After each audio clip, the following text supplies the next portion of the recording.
Baik, Bapak Ibu, sekarang kita lihat ya tentang haji. Sekarang kan lagi marak haji. Nah, orang yang akan menunaikan ibadah haji tahun ini, ada yang sudah sampai di tanah suci, ada yang masih siap-siap mau berangkat, ada yang nah, dalam rangka melaksanakan ibadah haji. Haji itu apa sih?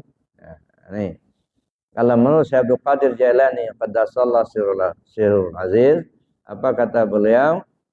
Haji itu ada haji syariat, ada haji tarekat, ada haji hakikat. Nah, jadi ada tingkatan. Fahajjus syariah an yahujja baitallah bisaraitihi wa arkanihi hatta yahsula thawabul hajj fa idza naqasa syai'an min saraitihi yang kusu sawabul hajj wa yabtiluhu li'anna Allah ta'ala amarana bitamamati biqaulihi azza wa jalla wa atimul hajja wal umrata lillah. Fahajjus syariah, haji syariat. Nah, haji di tingkat ilmu fikih. Haji di tingkat syariat. Ayyahujja baitallahi ta'ala. Bahwa menyenghaja ke baitullah. Bisaraitihi wa arkani dengan memenuhi syarat-syaratnya dan rukun-rukunnya. Hatta yahsula sawabul hajj sampai memperoleh pahala haji. Faidha naqasa syai'un min syara'itihi, apabila kurang sesuatu dari beberapa syaratnya tadi, yang khusus sawabul hajj, berkuranglah pahala hajinya. Wa yabtuluhu dan batallah hajinya. Lianna Allah Ta'ala, karena Allah Ta'ala amarana menyuruh kita bitamamati dengan menyempurnakan haji.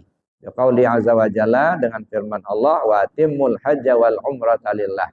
Kamu sempurnakan haji dan umroh karena Allah. Nah, ini haji syariat.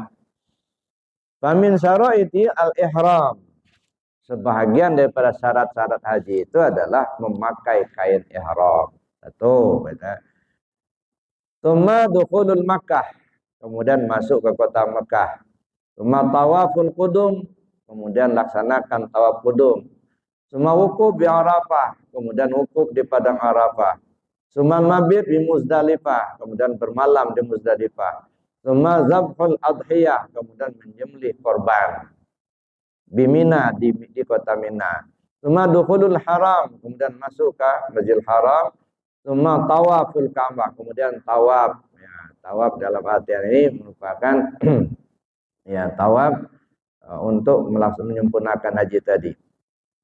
Sab'ata aswad, 7 kali putaran. Summa syarbu ma'i zamzam, kemudian minum air zamzam. Summa raka'ainil tawaf, kemudian salat 2 rakaat untuk salat tawaf. Di maqam Ibrahim, di maqam Ibrahim Khalil Rahman.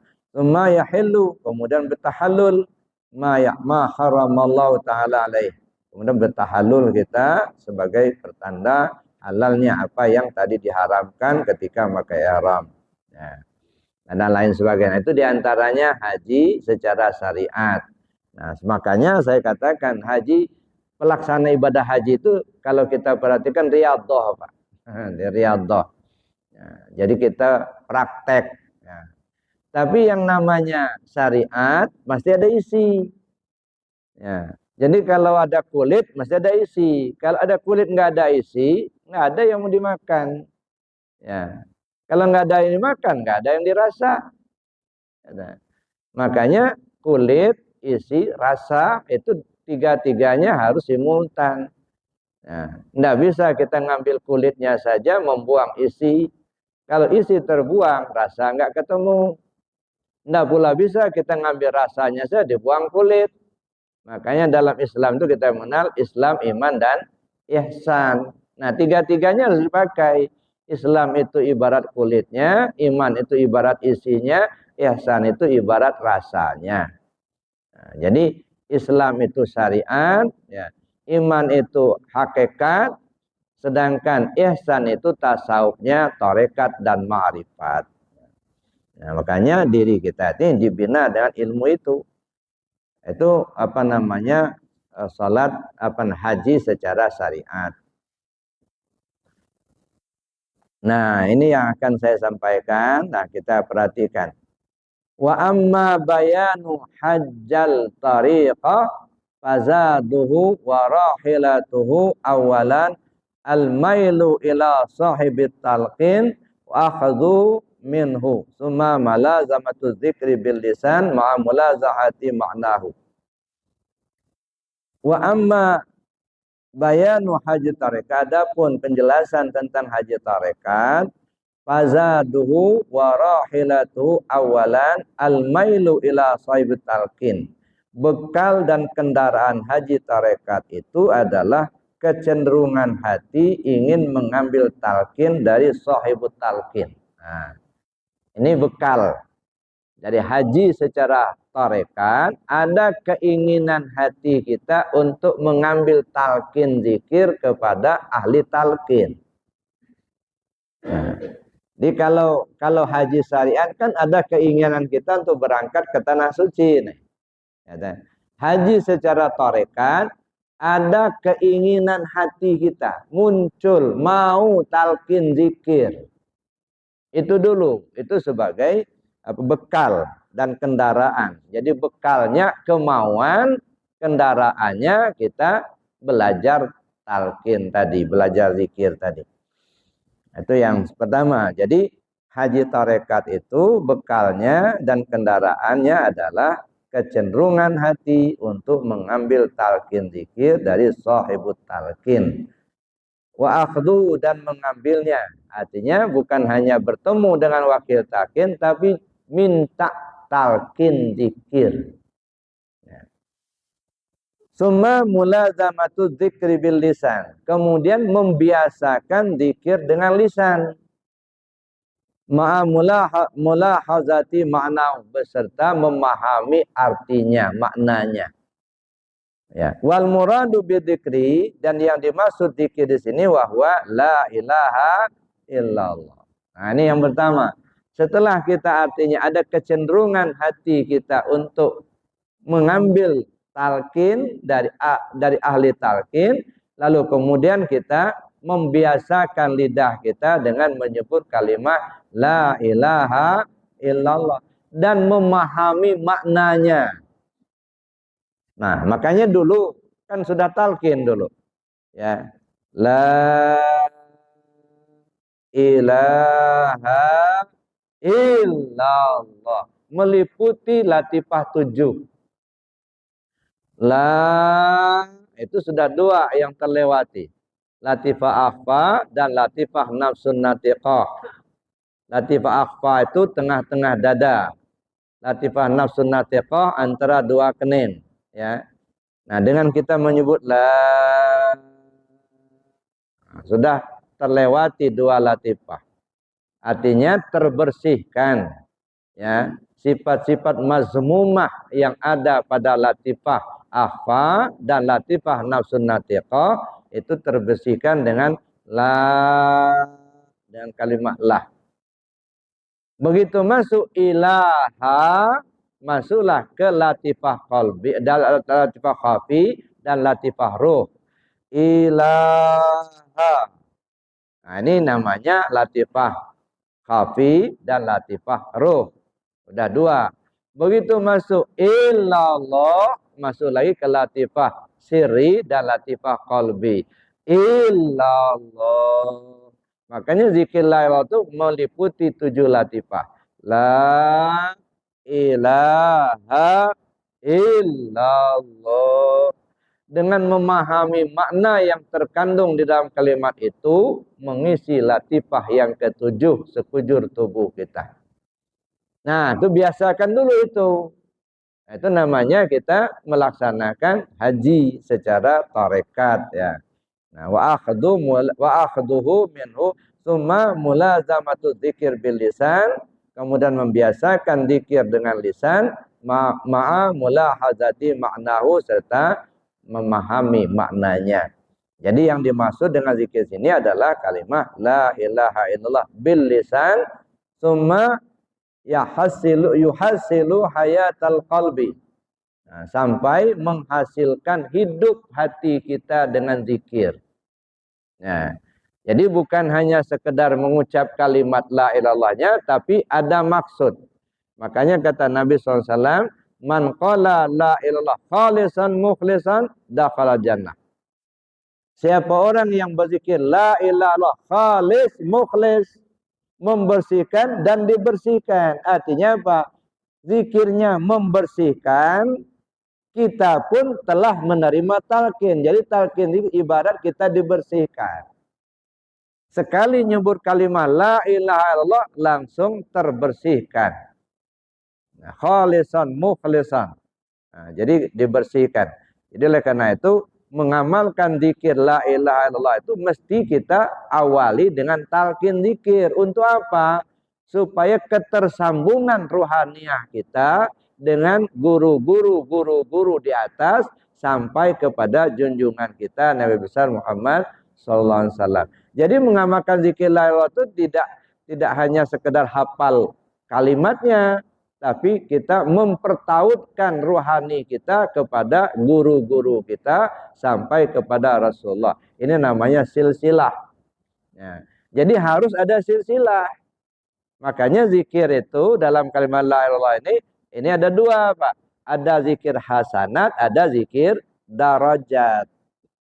Kalau zikir hasanat, asal menyebut la ilaha illallah tanpa guru, tanpa cara, sudah dapat pahala. Kalau urusan pahala. Tapi untuk membersihkan hati kita, zikir darajat.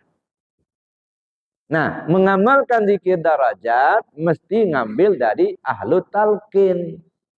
Jadi bukan dengar-dengar ceramah atau baca-baca buku, bukan. Tapi betul-betul dipelajari dari yang ahli talqin. Ya. La ilaha illallah. Nah, setelah kita mendapatkan talqin zikir, artinya talqin itu belajar cara berzikirnya, ruh kita sudah tersambung kepada guru-guru kita hingga kepada Rasulullah SAW, maka kita biasakan ngamalkan la ilaha illallah, la ilaha illallah. Maka saya katakan mengamalkan zikir la ilaha illallah itu harus dijaga, jangan sampai berubah. Ya. Baik berubah karena bertambah hurufnya, atau berubah karena berkurang hurufnya, atau berubah karena bertukar baris. Nah, dijaga. Seringkali jadi fitnah itu gitu. Zikirnya berubah. Maka saya menganjurkan supaya kita zikir dengan kalimat la ilaha illallah itu dengan kalimat sempurna. Jangan dirubah. Ya. Berubah karena bertambah huruf, misalnya la ilaha illallah, itu sudah ada hamzahnya di sana, tidak boleh. Ya, dia tidak ada hamzah di situ. La ilaha illallah, la ilaha illallah. Tidak boleh juga berubah karena berkurang huruf. Mungkin terlalu cepat kita zikirnya sampai ada huruf yang hilang. La loh. Nggak jelas lagi, sudah la loh. Nah, itu tidak boleh, ya. Itu sudah berubah. Jadi zikir harus tartil dengan kalimat sempurna. La ilaha illallah, la ilaha illallah. Dan itu dimakomkan, Pak, bukan diam. Karena zikir ini menggunakan dua bahasa, bahasa lisan dan bahasa tubuh. Bahasa lisan ucapan mulut la ilaha illallah. Bahasa tubuh gerakannya. Nah, ini bahasa tubuh. Artinya apa? Mulai dari omongan sampai ke tubuh kita ini ngomong la ilaha illallah, tak ada Tuhan selain Allah. Maksudnya apa? Tidak ada yang hidup kecuali Allah. Jangan ngaku kau hidup, yang hidup itu Allah, gitu. La ilaha illallah, la ilmu, la alimun illallah. Tidak ada yang tahu kecuali Allah. Jangan sombong punya ilmu punya Allah. La ilaha illallah, la qadirun illallah. Tidak ada yang kuasa kecuali Allah, itulah yang kuasa. Tubuh, kau jangan sombong, kau ini enggak kuasa. Yang kuasa Allah, bukan kau. Ya. La ilaha illallah, la muridun illallah. Tidak ada yang punya kehendak kecuali Allah. La ilaha illallah, la sami'un. Tidak ada yang punya pendengaran kecuali Allah. Jangan sombong kau punya pendengaran. Itu punya Allah, bukan punya lu. Nah, ini enggak pinjaman ngaku punya gitu. Nah, kita dipinjamkan orang mobil misalnya. Ini pinjaman. Ya, ngaku punya kita. Tanggung jawab itu nanti tangkap polisi nanti. Ya, itu tanggung jawab berat itu, Pak. Ya kalau pinjaman ya balikkan. Wa anfiqu mimma razaqnakum min qabli an ya'ti ahadakumul maut. Kembalikan apa yang sudah Allah berikan padamu itu sebelum ajalmu tiba. Serahkan lagi. Jangan ngaku-ngaku punya. Ini ngaku akulah yang kuasa, akulah yang melihat, akulah yang mendengar. Emangnya dari mana kau dapat? Nah, itu punya Allah, bukan punya kita. Nah, sebelum ajal tiba, balikkan dulu. Ya. Jadi jangan dipahami infak itu cuma duit, Pak. Apa yang Allah berikan padamu, sifat 7 yang ada pada diri kita, kembalikan. Itu sifat Allah, bukan punya kita. Nah, sebelum ajal tiba, serahkan dulu. Nah, ini jadi talqin zikir dan mengamalkan zikir. Jadi oleh karena itu Bapak Ibu, ini harus dibiasakan, bukan hanya dipahami, tapi dipraktekkan. Nah, mungkin ke depan ya mungkin kalau saya yang masih dikasih waktu untuk ceramah seperti ini, insya Allah mungkin bulan depan kita bagi 2 aja, Pak. 50% untuk amaliyah, 50% untuk ilmiahnya. Nah, kita beramal dulu gitu ya. Baik Bapak Ibu, mari kita praktek dulu sebentar. Nah, so kalau nggak praktek kadang-kadang kan seperti angin lalu aja. Begitu selesai didengar selesai kan. Nggak pernah dipraktekkan. Ya. Tapi saya yakin Bapak Ibu mengamalkannya sendiri-sendiri di rumah. Tapi anjuran saya kalau kita belajar tarekat itu ya, amaliyah tarekat qadiriyah naksabandiyah ini itu ada 4. Ya, ini amaliyah pokok. Pertama zikir jaharnya, yang kedua zikir khafinya, yang ketiga khatamannya, dan yang keempat manakibnya. Nah kita ikuti, kita laksanakan itu. Zikir jahar kita amalkan setiap selesai sholat fardu, zikir la ilaha illallah minimal 165. Nah, ya. Nah, kalau waktu darurat kena ada pengajian, waktunya singkat, udah 3 kali saja dulu. Tapi nanti diqadha gitu ya. Nah, kemudian zikir khafi, zikir dalam hati, terus menerus itu. Itu enggak ada bilangan, Pak. Setiap detakan jantung aja. Selagi jantungnya berdetak, zikir khafi jalan terus gitu. Nah, zikir dalam hati. Kemudian ada khataman, minimal sekali sepekan. Kita amalkan khatamannya. Mau tiap malam lebih bagus gitu ya. Kemudian menakib, nah kita ikuti menakib minimal sekali sebulan. Nah itu kalau kita menjadi pengamal tarekat Qadiriyah Naksabandiyah. Ya, kalau enggak, ya enggak kelihatan amalannya itu. Ya. Baik, kita coba sebentar Bapak Ibu. Ila hadratin Nabi Mustafa Muhammad Rasulullah wa ala alihi wa ashabi azwaji wa zurriyatihi wa ahli baiti ajma'in syawila lahumul fatihah. A'udzu billahi minasyaitonir rajim. Bismillahirrahmanirrahim. Alhamdulillahi rabbil alamin arrahmanir rahim maliki yaumiddin. Iyyaka na'budu wa iyyaka nasta'in ihdinas siratal mustaqim. Shiratal ladzina an'amta 'alaihim ghairil maghdubi 'alaihim waladdallin. Astaghfirullahal ghafurur rahim. Astaghfirullahal ghafurur rahim. Astaghfirullahal ghafurur rahim. Allahumma salli ala sayyidina Muhammad wa ala alihi wasallam. Allahumma salli ala sayyidina Muhammad wa ala alihi wasallam. Allahumma salli ala sayyidina Muhammad wa ala alihi wasallam. Ilahi anta maqsudi wa ridhaka matlubi a'dini mahabbataka wa ma'rifataka. La ilaha illallah. La ilaha illallah.